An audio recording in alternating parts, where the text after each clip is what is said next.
Old man Woody likes the crooked cock.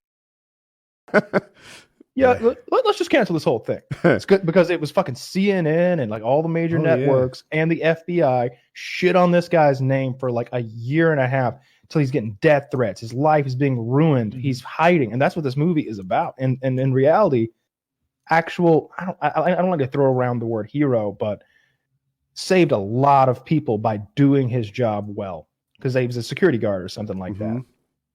Yeah, that's Clint Eastwood's new movie. Yeah. He died at 44 from heart complications. Spoiler alert. Diabetes. Wait, he died at 44, diabetes? 2007. Yeah. Dude, I have a local story here for here in my neck of the woods, Wake County, North Carolina. A football coach. Oh no. Got fired from his job. Did he molest someone? No, he said something racist. So when I first heard it, I thought, like, ooh, that's unfortunate. I wonder what he said, right? Like, sometimes people will say something racist, and it's not the worst thing you could say, right? And then I was like, well, maybe he dropped the N-bomb. That's no good, right? That you're not supposed to do that. I'm expert on this topic. Well, no. Turned out this gentleman said, "White power, Nightdale. I still love you, brother, but not brother." And he didn't mean it in a negative way, though. He says. But he did say through the years, his friends who are black have said it's okay for him to use the N-word. He had a hood pass. He said this is the ads. Yeah. He explained to me that this was, quote, locker room talk, which was this is true. I'm not making this up. Locker room talk condoned by his black players. He used while celebrating Friday with friends. Goodness, boys. I don't know if any of you have ever used the phrase white power outside of this show right here where we like to have a good time. I have not. Even on the show. I have not. Oh, wow. No, but he should have said, because he's from Nightdale, was night power. I feel like Trump would have been like, y'all misheard me. I said night power. He asked what kind of toothpaste I used. I was just telling him it's white power. White power. He misunderstood. It blasts away stains. I would know. Ask anyone. I've been around them for so long. We're friends. I mean nothing from it. The word can be used in multiple ways. They treat me as any of their own friends. He does seem like there's a little distance there. I don't know him. I don't know what to make of this. He's like 12 years of my career ruined in 15 seconds. And through that lens, I almost feel bad for him. On the other hand, who says white power in the N-word? And like the same sentence. Well, the most important thing in this is 12 years, and he was still the assistant football coach. So maybe it's not panning out for you, sir. Maybe go somewhere else and do something else. Yeah, like this might be a blessing in disguise, brother. I had risen to the prestigious title of assistant coach of the local high school football team, and all of that was ripped down, torn asunder. Wait a minute. Wait. Did they pay you for that job? Well, no, but I don't. Well, I'm an accountant by trade. Anymore. God damn. There's more for fun. So yeah, you can't say that. Like, if you're not, I feel like certain people should be able to say whatever they want, like especially if it's satirical.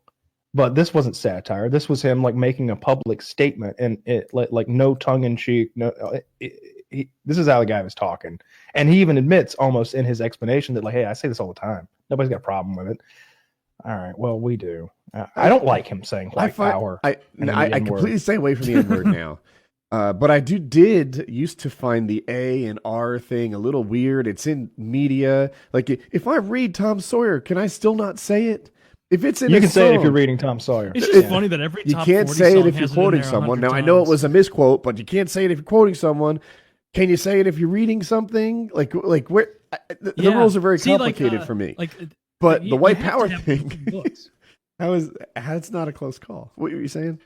Oh, I was saying you're saying can you read it and stuff, and what is it, Tom Sawyer? Yes, like that book where Huck Finn, where it's in there the whole time, and like part of the character development is by the end he's going, "Oh, you're just Jim.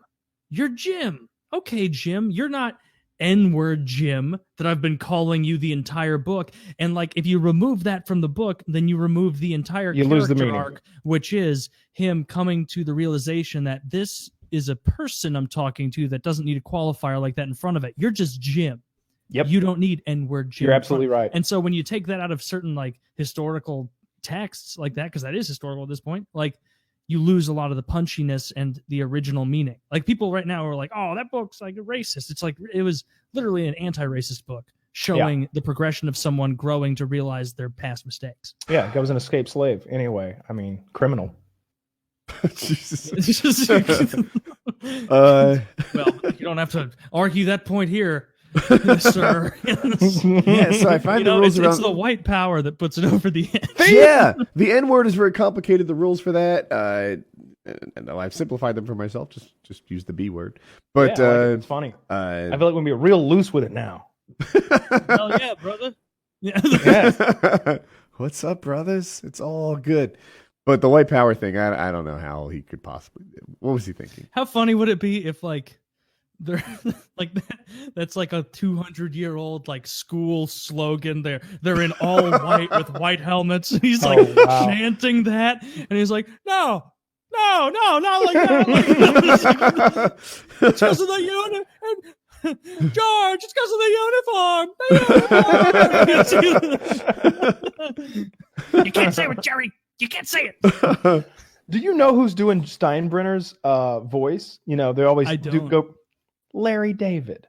That was Larry David the whole fucking time. Such an idiot. Me I should too. have been able to hear the cadence. I never caught it, Costanza. George, bring these pieces, or what is it? The calzones. Bring these calzones. You know what? You got a lot of great ideas. Costanza. A lot of good things we're gonna bring for you. You know, don't walk away. Come on. Oh, no, he never says don't walk away. He just leaves as he's talking. I love that. My favorite one is where George wants to get fired, so he literally takes the World Series trophy, ties it behind his car, and starts doing laps out in the parking lot. And Steinbrenner's like, I love it, George. You made a statement. Out with the old, in with the new. Forget about all that. Yeah, you know what? I never did like Babe Ruth. I found out recently wasn't even a sultan. He was just a fat man with little legs. Check these out. And he stands up, puts his leg up on the desk. He's like, these are Lou Gehrig's pants. Oh, I hope that nerve disease he had isn't catching. God, that show. I can't imagine myself ever getting tired of rewatching Seinfeld. I don't know how they wrote it. The writing is so good. Here's another example. The episode where Jerry and Elaine are in some like antique store, and she spots one of those cigar shop Indians, one of those big wooden Indian guys. Later on, he goes to her apartment to give her this as like a peace offering, like because he had done something. You know, he's always like fucking shit up. And her friend, she's having like a girls' poker night, and one of the ladies there is Native American. Woody doesn't know. Jerry doesn't know it, and Jerry's going. He's like rocking the Indian, hey ya ho, hey ya ho, hey ya ho. He's like making all these Native American like faux pas. Like, yeah, I thought we could smoke them the peace pipe. You know, I brought you this, and the girl gets super offended, but Jerry's really into her. He goes and he apologizes, and she's like, all right, well, I guess I'll go out with you. I ended on that note. I love the wordplay. That was the best shit I've ever heard.